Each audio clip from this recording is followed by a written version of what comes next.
Welcome. In front of me I have the DJI Osmo Pocket 4 and I'll be going over unboxing along with a quick look at the camera itself.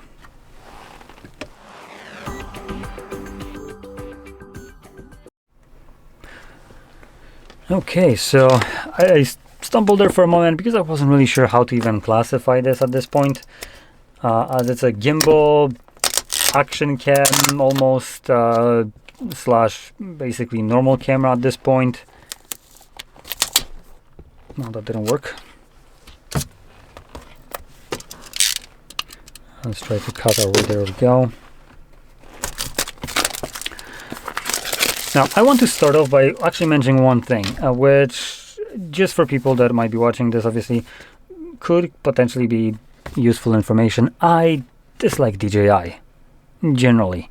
Something about their business practices just pisses me off, and it's primarily that. Their hardware and software and all that stuff is just great, works really good.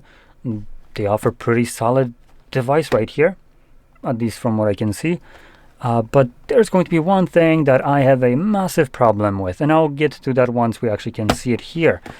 So in general, I usually am very negatively oriented when it comes into DJI. But in terms of specifications, this obviously won't really change anything. So let's get into it. If I can figure out how to open it. Oh. There we go.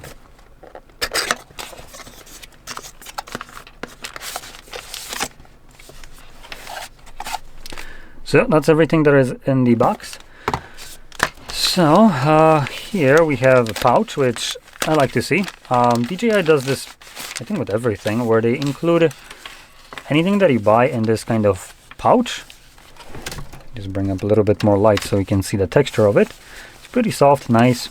Well made. I think it's also water resistant, with a zipper on here that looks like it's also designed to keep out water partially. But anyway, opening it up, we have a little clip which houses a bunch of things. So let's start off with everything that is in here.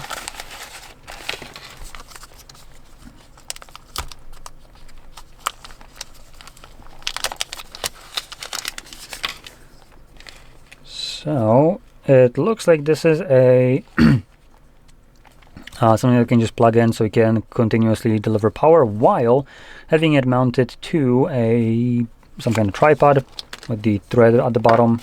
We get a Type-C to Type-C cable and a lanyard.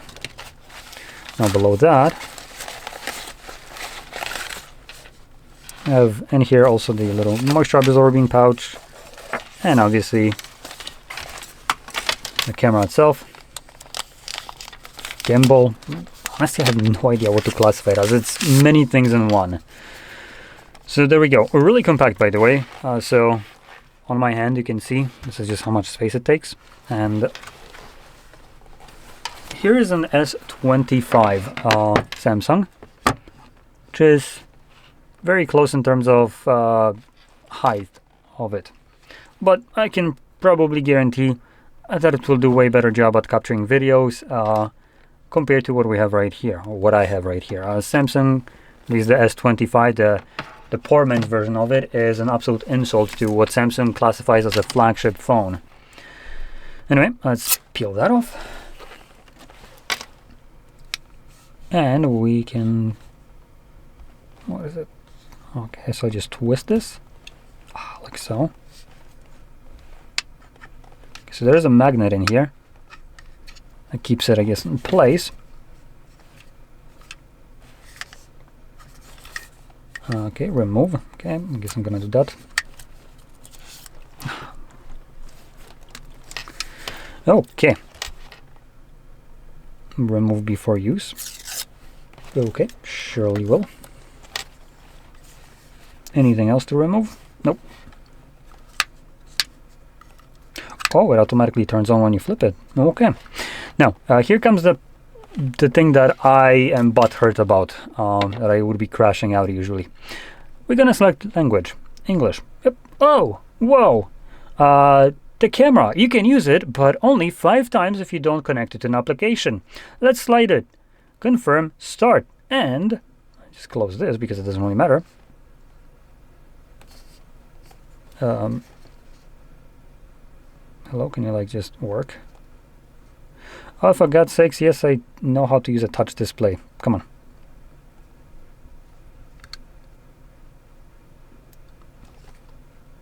Oh. Missed one. There we go.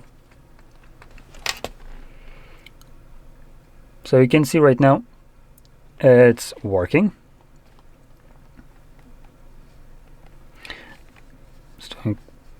It's working pretty well. And I do want to point this out. So right now it is working, come on.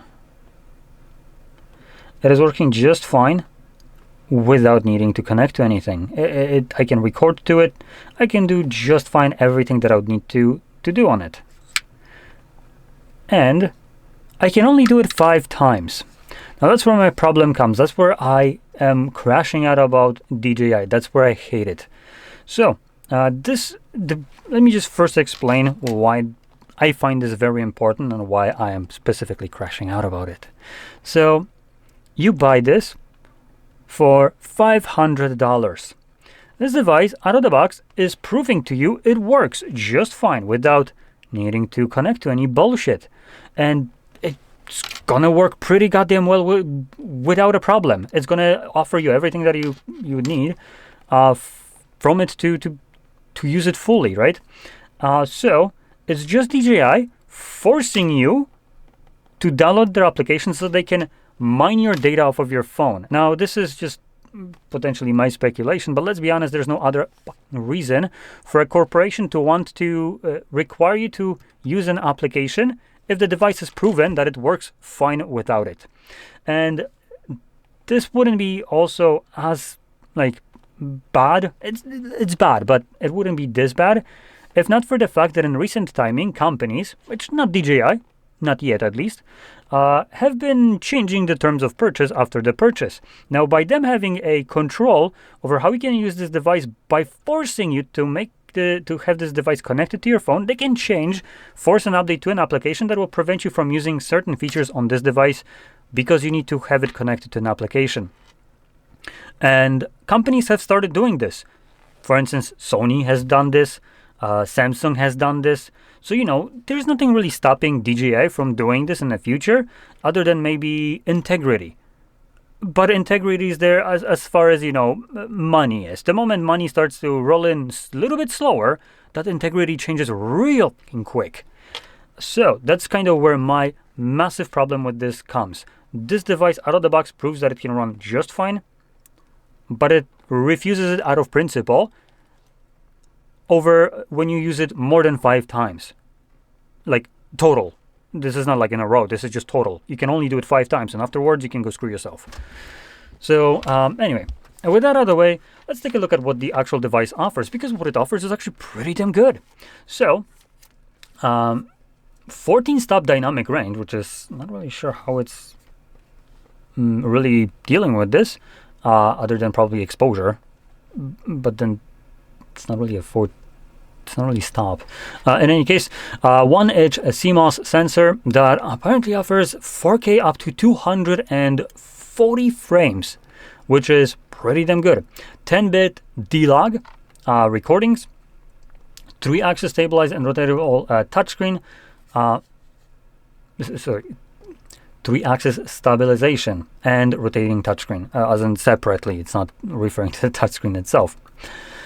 We have 2 times lossless zoom because of that, 4K, I presume, resolution. So it allows you to just use a lower resolution. Actually, on the video there, as an example, they're actually using 4K 60. But in any case, it allows that. And one of the more surprising things, even though you can see we do have a SD card spot right here. You can pop in your card. This thing comes built in with 7 gigabytes. So 107 gigabytes of built-in storage that you can use to capture videos, photos, whatever you want. Like I was mentioning, this device in itself, on its own, out of the box, is well in its capability to do everything that you need it to do. It's just refusing to do so more than 5 times out of principle. The storage also offers 800 megabits per second transfers of whatever you would be storing on it, which is pretty damn good. It basically neglects the need for you to have any kind of SD card in here, which I love it. We also have active tracking 7.0 and intelligent focusing, Osmo audio, 4-channel output, which I think there is just one microphone that I can see right here, right under the display. Unless, no, this is a lanyard. So I have no idea. Oh, there's, I think, another microphone right here has a little hole. Talking about audio, because this is DJI, that's actually one of the nice features that this offers. So DJI also sells their DJI, for instance, Mic Mini and other mics that are a little bit more premium, but they're basically wireless microphones, right? Now, these, for instance, something like DJI Mic Mini, if you buy the entire kind of case, it comes with 2 mics, a receiver, charging case, and so on, which you don't necessarily need all that when you already have this. It's great when you're trying to connect that DJI Mic Mini to something like, for instance, a Sony camera, like I have one right here. But if you want to use it with this, you don't need anything. It can wirelessly connect to this without needing that receiver, as it's their own microphone. So whichever mic you have, they have like several different ones, they will automatically be able to connect to this without anything else needed, which is pretty damn nice. It basically removes the need to carry some other crap like the receiver, plug it in through Type-C or to a headphone jack, which this doesn't even have, but you know, on a camera it does. And you can just directly use that, and it gives you the benefit of, you know, having this little clippy microphone that you can just, you know, clip to your shirt, and automatically this will be the recording the sound instead of using the microphones that it has. It's going to be using the mic that you connected to this. So it's pretty nice in this aspect. And the fact that you don't need to do anything extra other than just connect it, if you have one, just really adds to that ecosystem, let's call it. So I generally do like this. So there we go. Now, I've started seeing that people have been basically picking these kind of cameras, action cameras, gimbals, because I don't even know how to classify this, instead of something like, for instance, the Sony ZV-E10 Mark II, which honestly, I don't blame some people for going for this. It is, number one, cheaper. Something like this costs $200, opposed to something like the ZV-E10 Mark II costing $1,000. It does have drawbacks, like, for instance, you can't put filters on here and some other things, but in terms of usability, portability, and feature set, it is pretty damn good. It's basically on par of what the Sony offers, I would say. Now, I'm not camera guy specifically, or not even like at all. But, you know, when it comes down to using this in the wild for video recording, specifically, this doesn't even it's not even a fair comparison to something like the Sony that I have right here. That comes at the double price. So this, specifically something like this Sony camera, is lacking stabilization in it. Now it does have just like software stabilization, but it's pretty bad. This, on the other hand side, has a literal gimbal. This beats out that Sony anytime you want to record videos without any kind of problem, which is pretty damn nice. And the fact that it's relatively small, so you can easily move it around, store it. It comes with 107 gigs of built-in storage. It's pretty good. Like I said, the only my personal problem, my personal kind of hard on right here to hate this is the fact that it requires to connect to an application, which is just pointless.